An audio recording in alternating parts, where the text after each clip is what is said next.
Consider this question, कहता है construct the minimal DFA that accepts all the strings of A's and B's where every string contains triple A as substring. इसमें भी सब string contain हो रही है एक स्ट्रिंग में।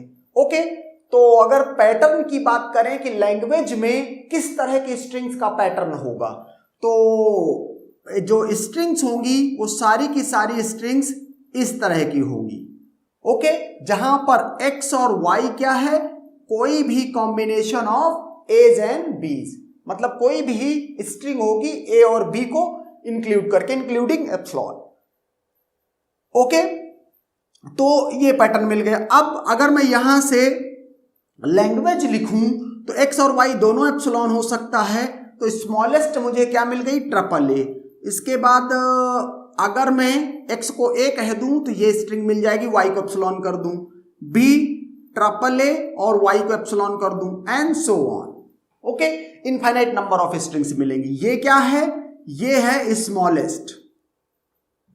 ओके, ये स्मॉलेस्ट है।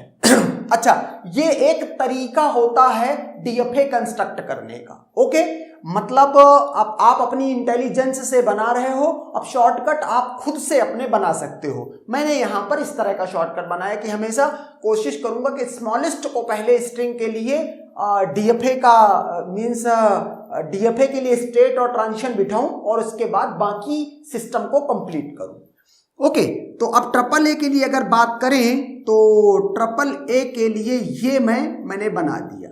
ओके, ये यहां से ये इनिशियल स्टेट हो गई Q0, Q1, Q2 और ये Q3। ओके, अब चूंकि ट्रिपल एक्सेप्ट भी हो रही है तो ये मैंने इसको फाइनल स्टेट बना दिया। ओके, स्मॉलेस्ट को एक्सेप्ट करवा दिया। अब सिस्टम को कंप्लीट करूंगा। सिस्टम को कंप्लीट करना है तो Q0 पे आते हैं। A का ट्रांजिशन हो रखा है, Q0 पर B का ट्रांजिशन बचा हुआ है। ओके, तो B के लिए मैं क्या करूंगा, लूप लगाऊंगा। क्यों लूप लगाऊंगा, क्योंकि स्टार्टिंग B से भी हो सकती है। A का ट्रांजिशन से तो Q1 के लिए चला गया, लेकिन अगर स्ट्रिंग B से स्टार्ट हुई तो B का मैंने लूप लगा दिया। ओके, Q1 पे आओ। Q1 पे A का ट्रांजिशन हो रखा है, B का ट्रांजिशन बचा हुआ है। मतलब अगर स्ट्रिंग A से स्टार्ट हुई, स्ट्रिंग हुई A B A A, suppose करो इस तरह की स्ट्रिंग हुई A B ट्रिपल ए, इस तरह की स्ट्रिंग हुई, तो फिर मतलब A रीड करने के बाद मैं Q1 पे आ गया, अब B आया हुआ है, तो एक्सेप्ट तो ये भी होनी चाहिए क्योंकि इसमें क्या है, सब स्ट्रिंग ट्रिपल ए है।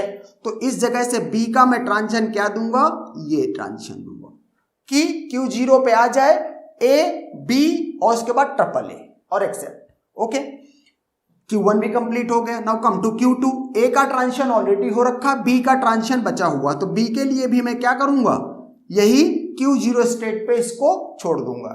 इसके बाद अगर एक बार ट्रिपल ए मिल गया है, इस बात की श्योरिटी हो गई है, तो ट्रिपल ए मिलने के बाद Y क्या है, A और B की कोई भी स्ट्रिंग, तो वो तो मुझे ऐसे मिल सकती है कि अगर इस स्टेट पर मैं क्या कर दूं, Q3 पर मॉड ऑफ सिग्मा के बराबर ट्रांजिशन चाहिए, दोनों का मैंने लूप कर दिया कि A और B का कोई भी कॉम्बिनेशन यहां से जनरेट हो सकता है और एक्सेप्ट भी होना चाहिए। क्यों, क्योंकि ट्रिपल ए तो ऑलरेडी मिल चुका है।